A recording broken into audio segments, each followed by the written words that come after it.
Hello, everyone, and welcome to this episode of Langer at the Mic Live. This Habs, not so much post-game show because they're still in the third period against the Winnipeg Jets with just about 3 minutes remaining, and they're losing 5-0 to the Winnipeg Jets right now. To go from Cole Caufield's debut last night, scoring 2 goals, 1 assist in his debut last night in the AHL with the Laval Rocket, and then adding another goal today in the Laval Rocket winning 5-3 yesterday and 4-3 today. It's a pretty steep fall from, up here, excitement, like, yeah, Cole Caufield is awesome. Yeah, I should be a Montreal Canadien like yesterday, to now watching the actual Montreal Canadiens play like they're playing, wearing their blue reverse retros, which is why, ironically, my hat is a blue Canadiens hat, but that was not by design. But anyway, 2 minutes left, and this is just one of those nights where, and it hasn't happened often this year. To the Canadiens' credit, it has not happened often this year where they've just been completely dominated, like to the point of 5, like even 3-0, 4-0, 5-0, and to the point where the game's just not watchable in the third period. And the Jets almost got another chance there. Less than 2 minutes left right now. We haven't seen that often this year. I'm getting chirped by one of my Leaf fan friends here, of course, because that's the thing. Oh, almost a chance there. I shouldn't get too excited because the Habs just can't score goals. About 90 seconds left here. Anyway, yeah. So just one of those nights, and I'm not gonna. I'm concerned. Don't get me wrong. I am concerned. But I'm not gonna think too much into it. By the way, really beautiful and heartwarming opening ceremonies to the game for Hockey Fights Cancer between the towels at each seats above the red section, with the anthem being sung by different people suffering from cancer and or survivors and whatnot. Honestly, I actually wasn't really. I literally just started tuning into the game at like the second as the anthems and all that started, because I was busy making my TikTok on Cole Caufield and why he should be called up to the Montreal Canadiens. I was doing that at check me out on TikTok at Mike Langer. And so I literally tuned in as the game started. And honestly, like, look, obviously Otto Leskinen made his first appearance on the in the roster tonight. He didn't really do anything special, anything awful. Like, the goals weren't really okay. Maybe the first goal is kind of his fault between Romanov and him on that bad change that ended up springing Stastny and Lowry loose, or it was Lowry loose on the breakaway. Allen came out to poke check, and he did, but Stastny was right there, and as Allen was getting back to the net, Stastny buried it on him. Final score, 5-0 Winnipeg Jets wins. So I'm going to close this over here. And if you guys are tuning in right now, then welcome to this episode of Langer at the Mic Live. Like I said, just decide to go get a little bit of an early start here to this post-game show. But yeah, just, again, really awesome moments at the beginning of the game with the anthem. And obviously the Habs wearing the Hockey Fights Cancer pink jerseys there that are going to get auctioned off and go towards cancer research and all that. So that's all great. And that's honestly, look, if you're gonna look at the positives from this game and the cool or the things to be happy about in this game, that's it. Just the pregame stuff for cancer survivors, cancer people dealing with cancer and all that.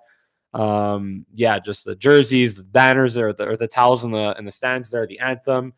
Those are the positives from this game. And but now let's talk about a little bit about the game, and more so the overall situation that the Montreal Canadiens find themselves in right now.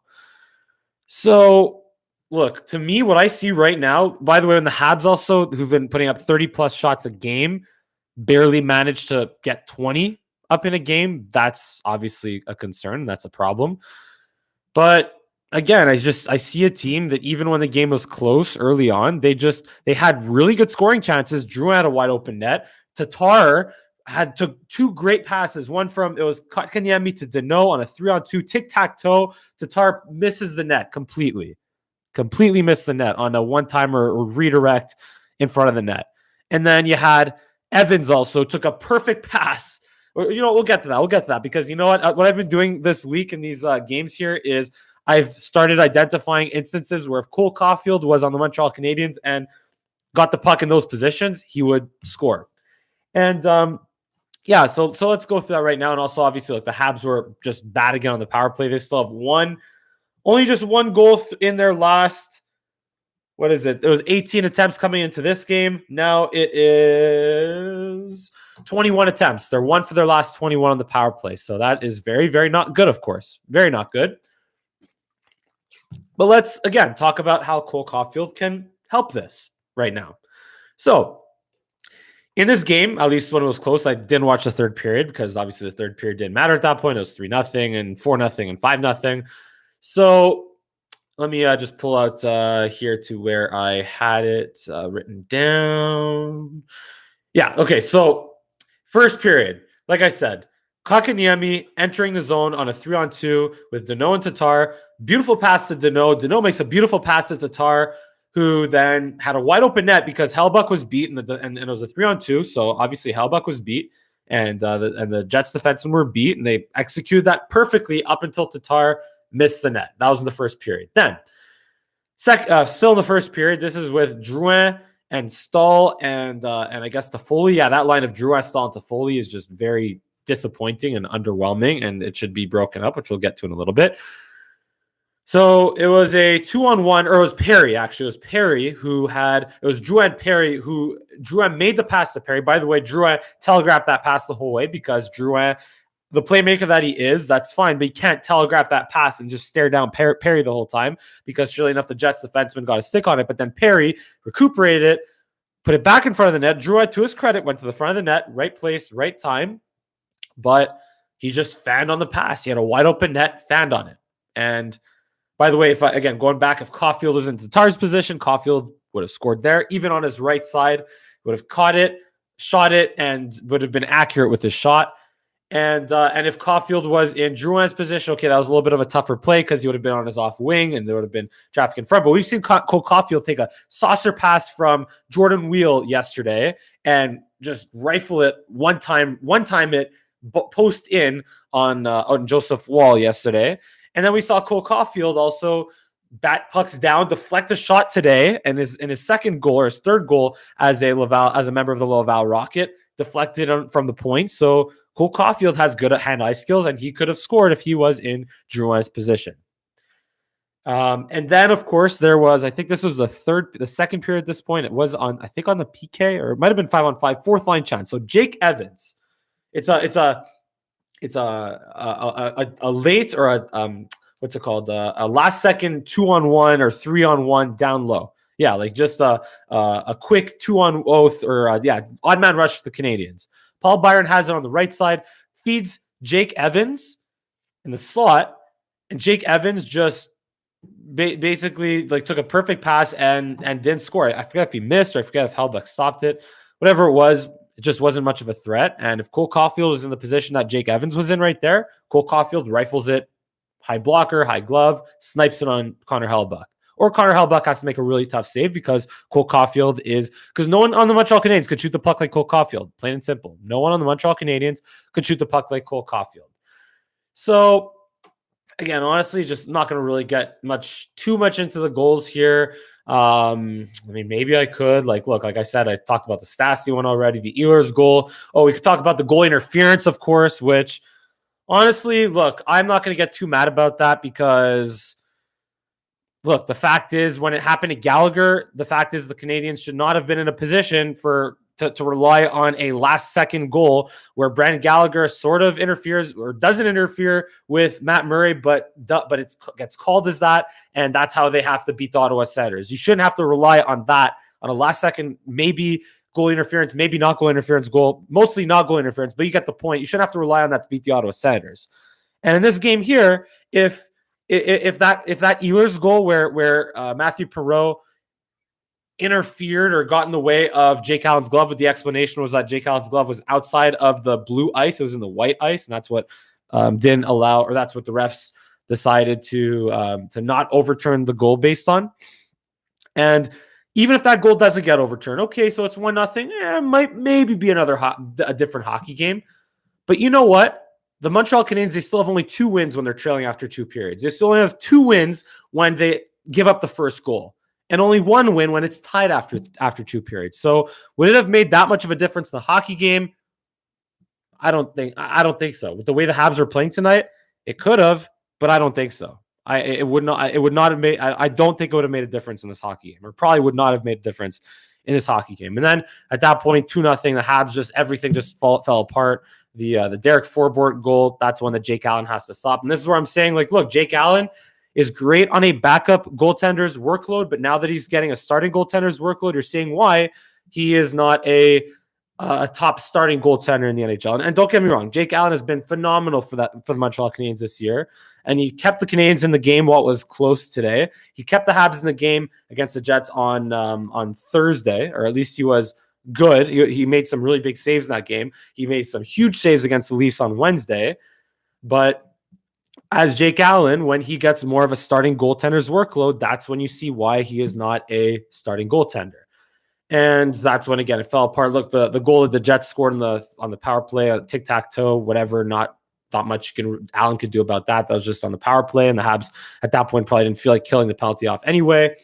And that's, doesn't help their stats penalty kill wise, because the Jets were 2 for 5 on the power play. And then the 5-0 goal, honestly, I didn't even really see it. The Matthew Perreault one, I didn't even think I really saw it. So I didn't even know what happened on it at this point. I was just like preparing to go live on the stream here. So but all this being said, how can the Montreal Canadiens fix where they're at right now?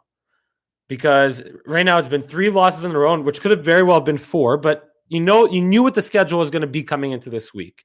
So that from that standpoint, I'm honestly not too worried, because the Canadiens coming into this week, you're going to face off against Connor McDavid, Leon Draisaitl. Then you're going to get Austin Matthews, John Tavares, Mitch Marner, the Toronto Maple Leafs. Then you're going to get the Winnipeg Jets, who have played you hard and played you tough all year for 2 games.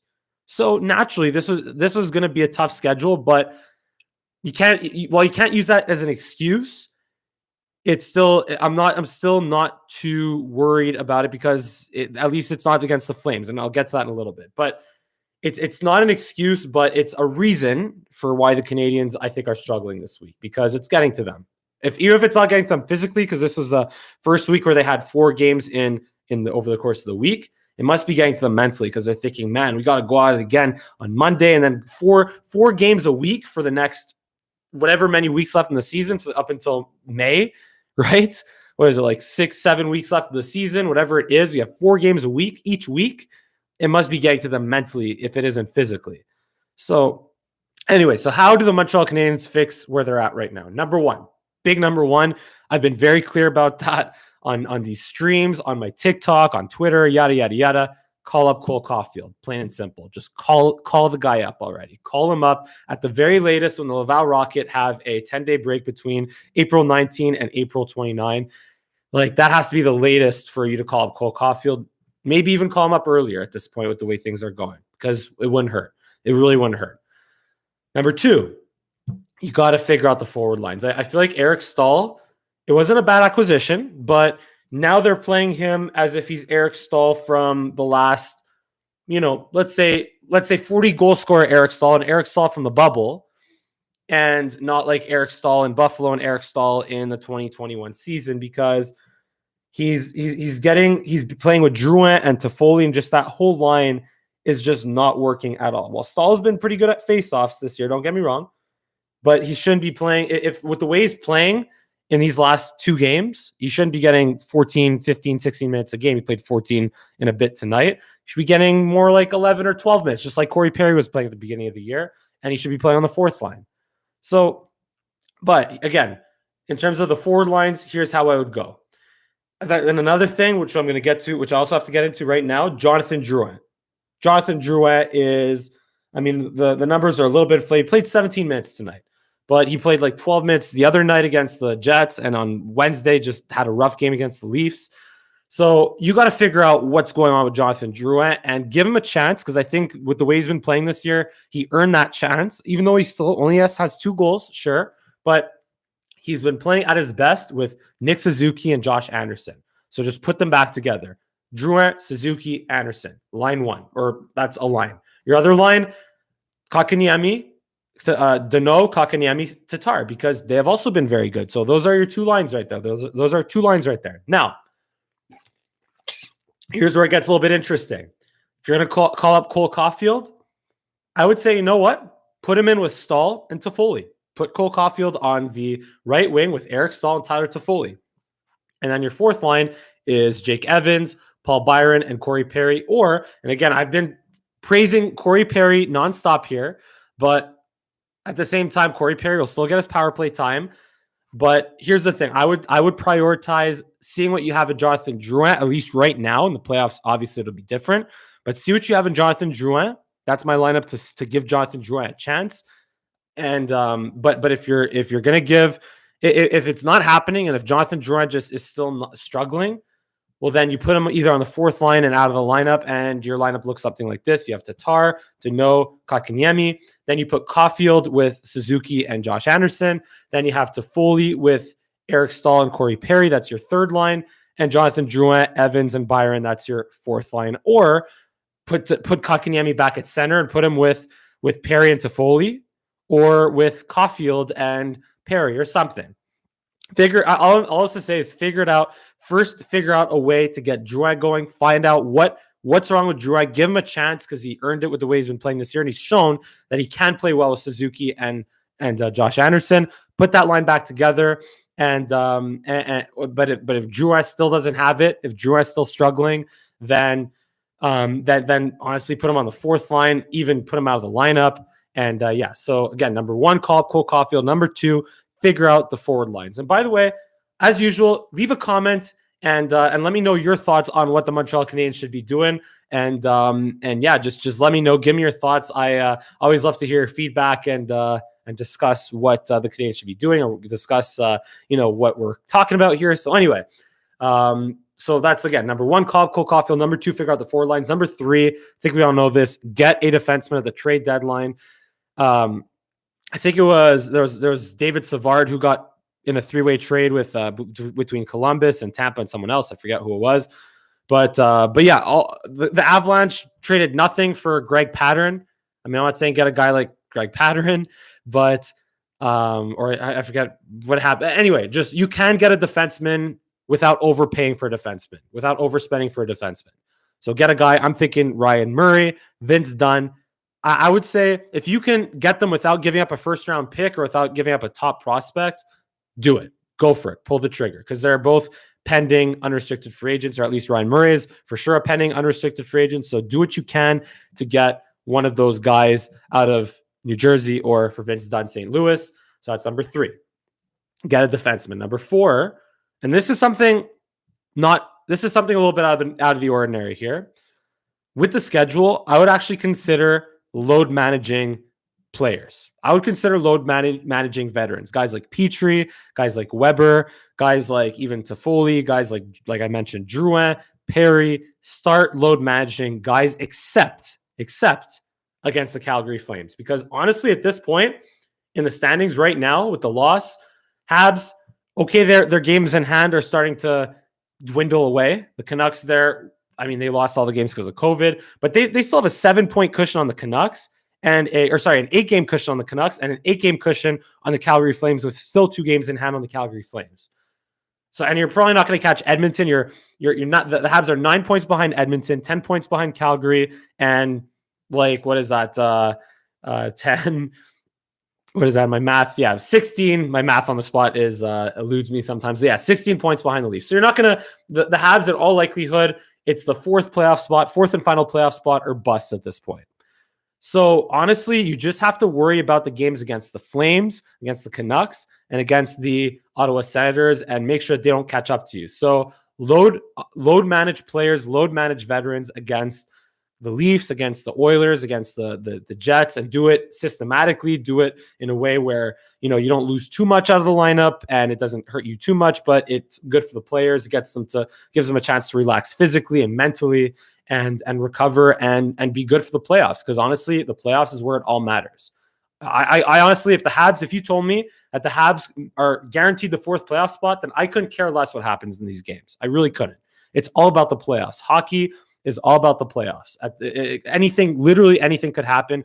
With Columbus sweeping Tampa a couple of years ago, and the Habs beating the Pittsburgh Penguins and giving the Flyers a run for their money in the bubble last year. Literally anything could happen in the playoffs. So do what you can to prepare for them. And one more thing, Marc Bergevin reportedly called Bob Murray in Anaheim about Ryan Getzlaf, and there was a whole overreaction on Twitter about that. I frankly don't care at all about that, because Marc Bergevin probably calls up GMs all the time, just like, hey, yeah, you still thinking about trading Ryan Getzlaf to someone? And oh, maybe, yeah, maybe, like who knows? Like there's no possible way that Marc Bergevin can sensibly acquire Ryan Getzlaf. So I ain't worried about that happening, and it's probably not going to happen. And look, Marc Bergevin shouldn't be acquiring a forward anyway when he could call up Cole Caufield. So yeah, I'm not worried about that. While Habs Twitter is naturally overreacting and making fun of Bergevin for that, I don't care about that, and I'm not thinking too much into that. So look, the Jets beat the Habs. Remember a month ago, the Jets beat the Habs 7-1. Like, what were Jets fans thinking about then? What were Jets fans thinking? Like, oh, this team sucks, oh, we're gonna blow it up. No. Games like this happen. And while, yes, the Habs now have lost 3 games in a row and could have very well been 4 or 5 games in a row, sure. Like, as long as the Habs can maintain their 4th and final playoff spot, I ain't worried. I'm not worried. Do what you got to do. Again, call up Cole Caufield, figure out the forward lines, get a defense at the trade deadline, and maybe even load manage your veterans, and do what you can to prepare for the playoffs. And that's all pretty much I have here on this Habs Langer at the Mic post-game show. And as usual, give me a big thumbs up on this video. Subscribe to my channel, and give me a follow on Twitter, Instagram, and TikTok at Mike Langer. Leave a comment also if you want to share your opinions or feedback to what you think the Montreal Canadiens should do to figure it out or get out of this slump that they're in again. And yeah, thank you so much for watching, and I look forward to see you again next time.